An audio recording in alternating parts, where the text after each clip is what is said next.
Wondering how you can become better at running your business? Entrepreneurship can be stressful. There's too much to do and not enough time. If you're isolated in your daily decisions, have no fear. Success and balance are possible. Welcome to the Small Business Answer Man podcast, where you master the art of running a successful business using practical advice from experts who want to help you succeed. Now, here's your host, Gary Wilbers. Welcome. We're glad to have you back again this week for another great podcast. I told you this quarter we were going to find guests that really make a difference in your business and to make you think about what do you need to do in your business to become more successful. And today we've got that guest again because he's gone through the struggles and challenges that we all have in growing a business. Rich, would you share with our listeners today, what problem will you help them solve? I think in our conversation, one of the biggest things I'll help kind of push into everybody that's listening is definitely the perspective on how they see things, whether it be in business and life or just in general. I think perspective is so important in the growth of individuals as personal and in professional. Yeah, that's because that's going to be a great conversation. I can't wait to get into it. But with this today is Rich Moyer. He's a dynamic serial entrepreneur, investor, and franchisor who is revolutionary in the business world with his flagship franchise, Hoppin'. For his early days as a professional PGA golfer to founding his first company at the age of 26 to earning $11.9 million in just 3 years, Rich's journey embodies resilience and triumph. As a driving force behind Hoppin', he's not just a business visionary, but a mentor who has guided hundreds on their entrepreneurial path. Rich's insights in the scaling businesses and embracing failure for growth have positioned him as a sought-after expert. Beyond business, he's on a mission to make the world better in the areas of entrepreneurship and business. Rich, it is great to have you on the podcast. Welcome. Thanks for having me. Well, let's talk a little bit about this because you've kind of seen some of the changes that you've gone through yourself in those different areas. And how do you take it and how have you taken it kind of to turn your business ideals in the actual reality to be able to achieve that success? And really, when you start it from scratch, like most entrepreneurs do.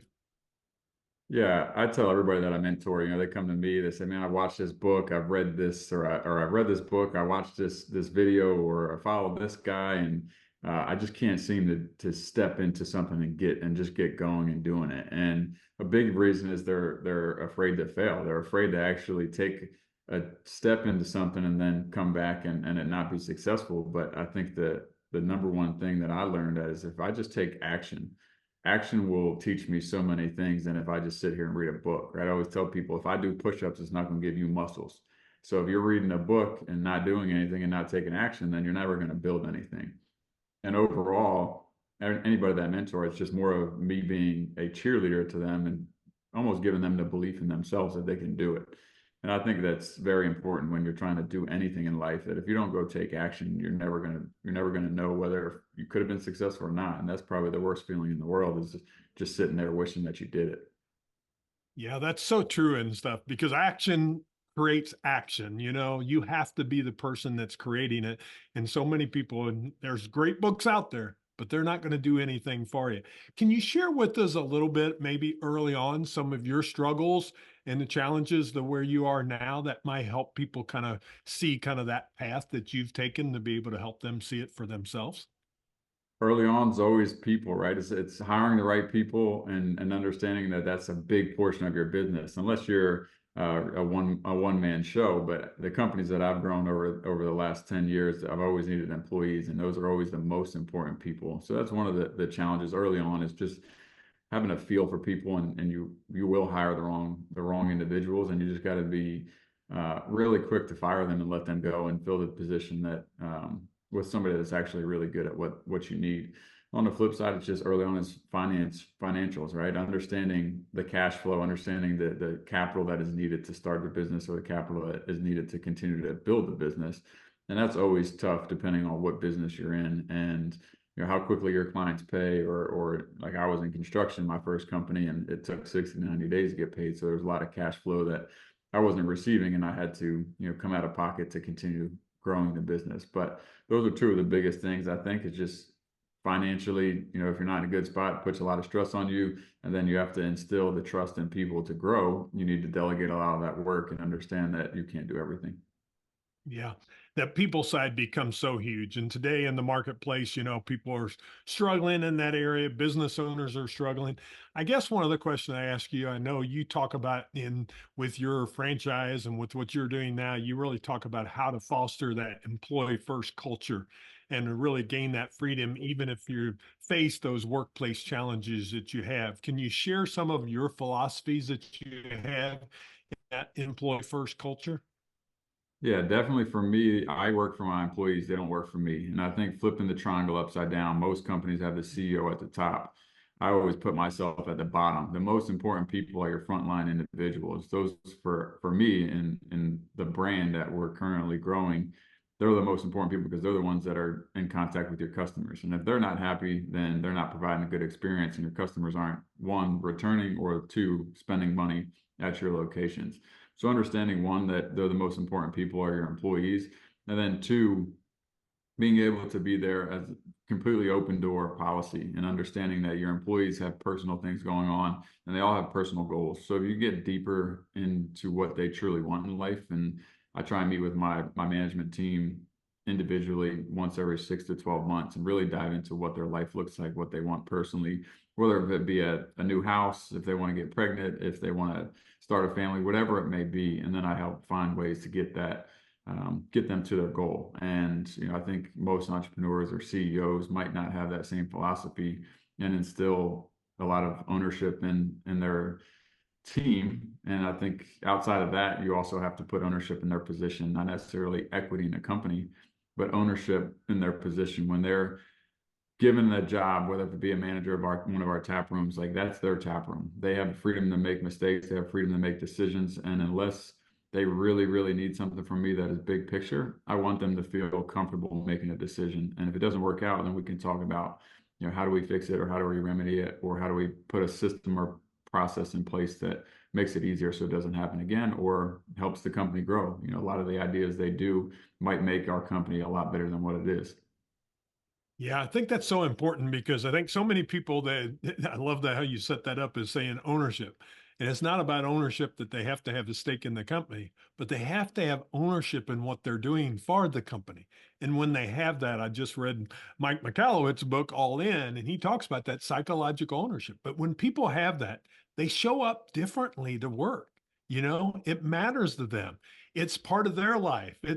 And you change words. I think that's one of the things that happens too. I used to always say our company. I didn't say my company.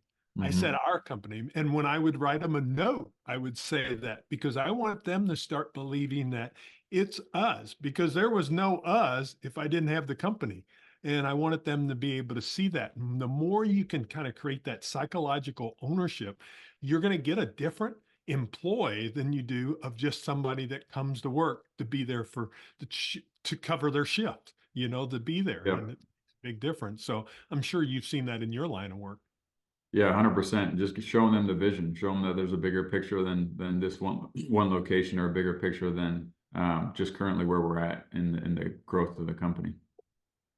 Yeah, and that becomes the real key because as you're trying to grow a company, that's all about scaling then. And the first thing is if you don't have the foundation covered, you can't ever grow a company and really be able to take it off there. And that's one of the things I thought we'd talk about a little bit is, some of the things you've learned in your process of really growing and scaling your business, so you can get that. I always call it for business owners. If we decide we do want to sell, we want to have a pot of gold there at the end of the rainbow that's available for those dollars that's available to us. And so, what would be some of those strategies that you would share with people to be able to grow and scale their business?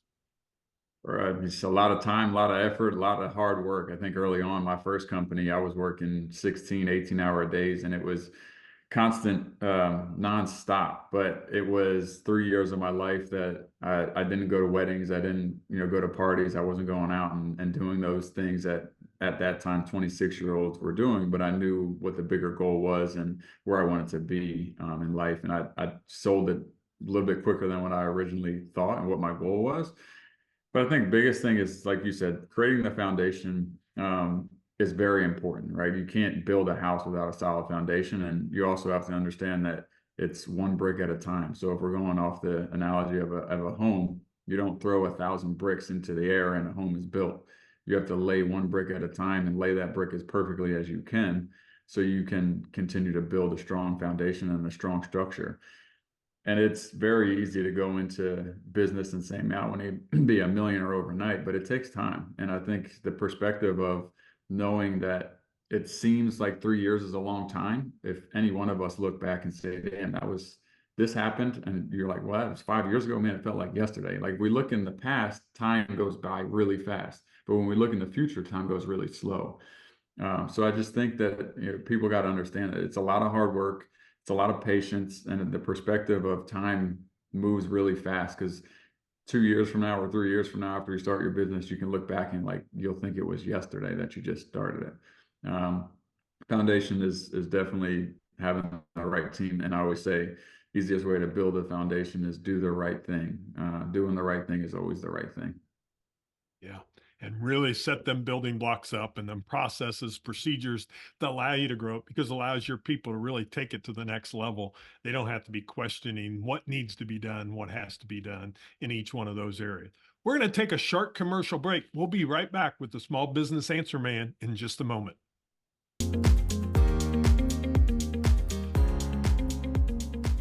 And now back to the show. Well, I think that's so important what you said as you're creating that foundation and setting it up, and really comes to an analogy that I talk a lot with small business owners. It's really in 6 key areas. You got to look at your leadership. We've talked about the people side of it. That's all about the people side of it. You got to look at your marketing though in your business. What are you doing to market your products and services? How are you getting the message out there? And then you've got to have sales because that's one thing sometimes people forget about. And a lot of times the entrepreneur is not the best salesperson. They know how to make those widgets or they know how to build those houses, but they've never really done the sales aspect. So learning that side of it. But then what products are you going to offer in each one of those areas?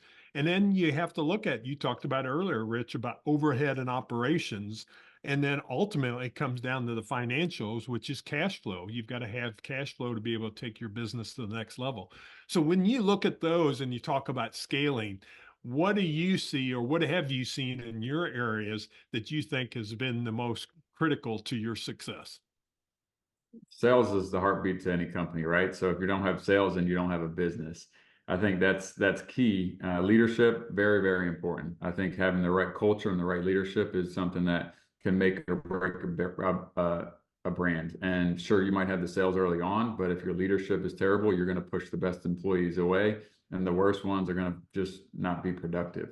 So leadership, I mean, they're all very important for different reasons, but sales is definitely the heartbeat of the company. Marketing in today's world is a need, but it's very competitive. So you got to find ways to differentiate yourself and ways to just make yourself completely different than your competition, and how you're going to drive traffic to you instead of the others. Some things are very, very popular just because of their marketing. It doesn't mean that they're a great product compared to something that isn't, but they've obviously done something right on the marketing side, which helps them create sales. So those kind of go hand in hand. Overall, very, very important. And then cash flow. If you can forecast out, what your business growth looks like, and then what your cash flow needs are and your capital needs are, it makes it a little less stressful when you're going into building a business. I've built them from ground up with $0 to multi-millions and sold for multi-millions. And then I had the ability to hire people early on, have the cash flow, and not feel so stressed building a business. So just really depends on where you're at in your business in general. Yeah. Well, I appreciate you sharing your expertise and your advice for others because it's good for other people to hear in those different areas. They all become critical, as like you said, but really you have to decide which one's the most critical right now. Because if you have no income coming in, you better work on the marketing and sales because you better get some sales in the door. Otherwise, you're going to be going to work for somebody else when that time comes, unless you got a nest egg that's available to you. But let's talk a little bit about what you got going on now, because you've built different businesses and sold them. But right now you've got a brand called Hoppin. So if you would first kind of tell people what that is and kind of what's your thoughts behind it and kind of how did you kind of get started in this model? I know you're franchising it, and we'll talk a little bit about that too and what people can get from franchising and even from hopping. But share us a little bit the story behind the story, as they say, of hopping. Yeah, Hoppin is a high-tech self-serve beer, wine, cocktails tap room. So basically, the way it works is when you check in, our staff will check your ID, take a credit or debit card, swipe that. They'll open up a tab and hand you an RFID wristband. That wristband's attached to your credit card, and at that point, you can go pour from one of our 60 plus self-serve taps. Depending on the state, we have self-serve beer, wine, and cocktails. If the state doesn't legalize self-serve cocktails, then we just have self-serve beer, wine, cider, seltzers, and we have full cocktail bars. So the technology is really, really cool, something different than your typical bar. Our atmosphere is completely different, and our team and our culture is completely different. So the experience is one thing that we kind of separate ourselves to make us different. Self-serve is also different. Overall, the brand was started when I was selling my first company. A friend of mine at the time saw the technology and just sent it over to me. And I said, man, this is a really cool opportunity. I never wanted to be in the bar and restaurant industry, but I saw an opportunity in almost a blank hole in Charlotte with the opportunity to be the first in the city with self-serve. So just saw an opportunity, knew nothing about the industry. And I just, again, went back to action. I just said, all right, let's do it. I had the money, I had the capital to do it because I was working for myself and sold my company. And then, yeah, today we have 3 locations open. We have another 5 opening this year with another 10 slated in development. So we're franchising across the U.S. Most of them currently open are in North Carolina, South Carolina, with multiple opening in Texas area and Dallas and Fort Worth. And then we have some opening in Nashville, Tennessee. Yeah. It just, I've looked at your website and just such a neat atmosphere. It looks like, can't wait to get to Charlotte or one of them, maybe Nashville. When I get to Nashville, be able to check them out when you get that open. But share with us now, you took it to a different level. Instead of you just owning it, you went in the franchising and stuff. What was the kind of the reasoning behind that you did that? Franchising it's an animal in itself, but corporately you think, all right, if I'm going to grow this, it's $1 million to $2 million to open one of these locations. I need to raise a lot of capital. I need to raise it fast if I want to grow quickly across the country. Franchising gives you the ability to prove that your business model, obviously you got to prove your business model is franchisable, but on the flip side, you can grow it very quickly with other people's money and give other individuals across the country an opportunity to work for themselves. So there was multiple reasons. One of the biggest reasons, obviously, was for quicker growth, utilizing other individuals to help you grow the company across the country and bring the brand into other cities. And then the second one was, just being able to bless other people with the opportunity of owning their own bar. And I think there's a lot of people that wish growing up, hey, I'd love that, own my own bar, my own business, whatever it may be.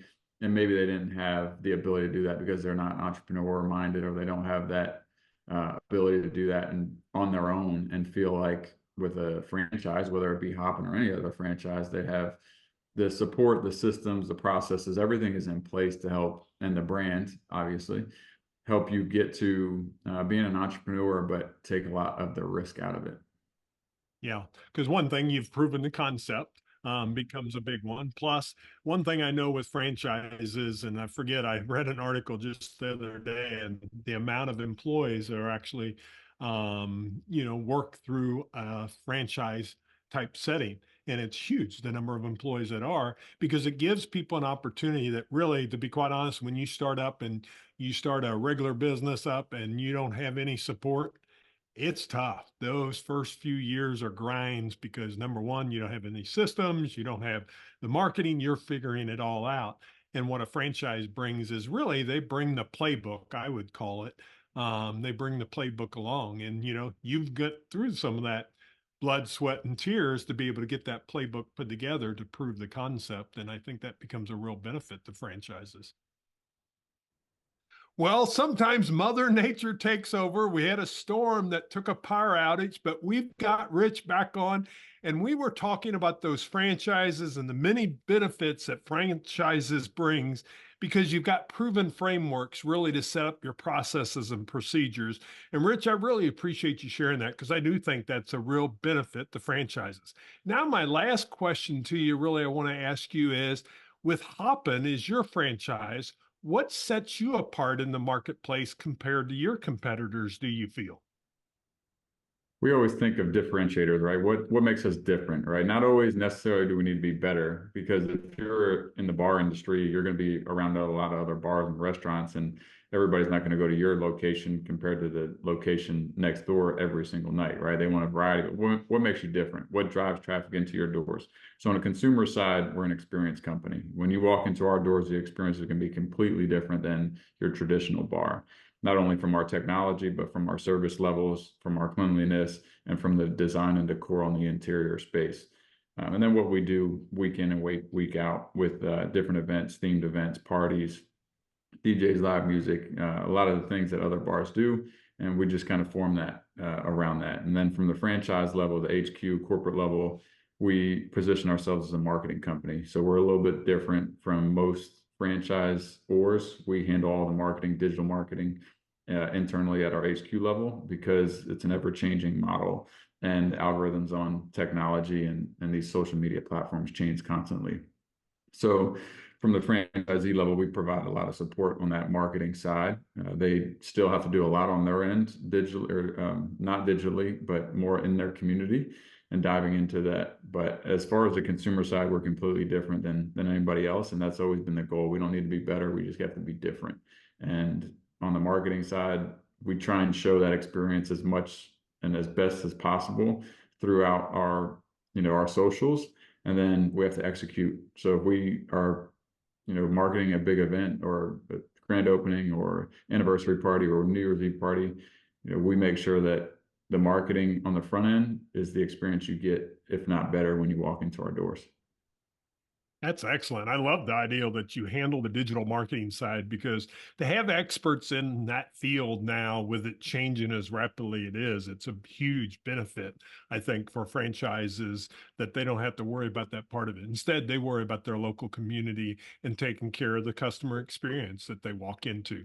Well, Rich, it's been great sharing this information with the audience. I want to make sure they know they can go to your website. It's hoppinbrands.com. It's HOPPIN brands.com. We'll have that in show notes. There also, you can connect with them on Instagram. We're going to have that all on the links there, that you can check out show notes to be able to check out Rich and the company and stuff. I've looked at his website and what he's got coming up with the new locations that's coming up. It really looks like an exciting place. And ever get in one of those cities that you're in, I'm going to go visit a Hoppin, because it looks like just a fun atmosphere to be in. And it's been a great to have you on the podcast. But before I let you go, I want to ask you one question I ask every guest. What would be your best advice you would give the business owners? Yeah, I mean, if you're already in the business and you're kind of having growth struggles, or you're plateaued, or whatever that may be, I feel like some of our biggest fears are, if we grow, what does that look like? And bringing on, somebody like me, I just brought on a president, which is a very big position to fill, but I know that is needed to grow.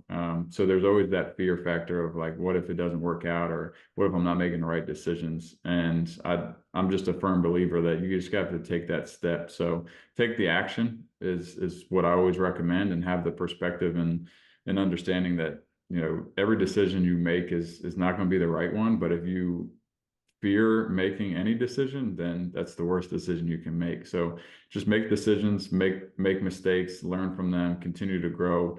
I think it's without question is what made me successful, was just going and doing things and failing and making the wrong decisions to learn from them, and then bounce, 3 times farther by learning from those decisions. That's great advice. I appreciate you sharing that. Again, check out their website, hoppinbrands.com. I always give the audience an action item. And my action item we talked about earlier in the podcast was implementing that employee first culture by really prioritizing your employees. it's not always about giving, but making it where it's a place that they take psychological ownership in the company and really empowering them to make decisions. Rich said all that, but I wanted you to take that action. How are you doing that in your business? And think about that. What do you need to change? Because when employees have psychological ownership, they start to really, it feels like it's their company. And then they start using words like our company, and it's not you versus them, it's ours. And I think that becomes the real key. And as we get psychological ownership with our employees, your business is going to grow and continue to really have an experience that people want to come to. Rich, I thank you so much for joining us on the podcast. It's great to have you on today. I appreciate you having me on. It's been great. Well, I appreciate everyone listening. Now, remember, share this and like this podcast. Let others know about it. Come back next week and we'll have another great guest for you. But remember, make it a great day and go out each and every day and make a difference in what you do in your business and in your life. Thanks for joining us today. That's all the time we have for this week. To continue your journey, head over to smallbusinessanswerman.biz to access the tools and resources mentioned in today's show. If you enjoyed this episode, please subscribe and share it with someone who would benefit from listening. That's smallbusinessanswerman.biz. Until next time, remember, when you find the right solutions, your business grows and you get your time back.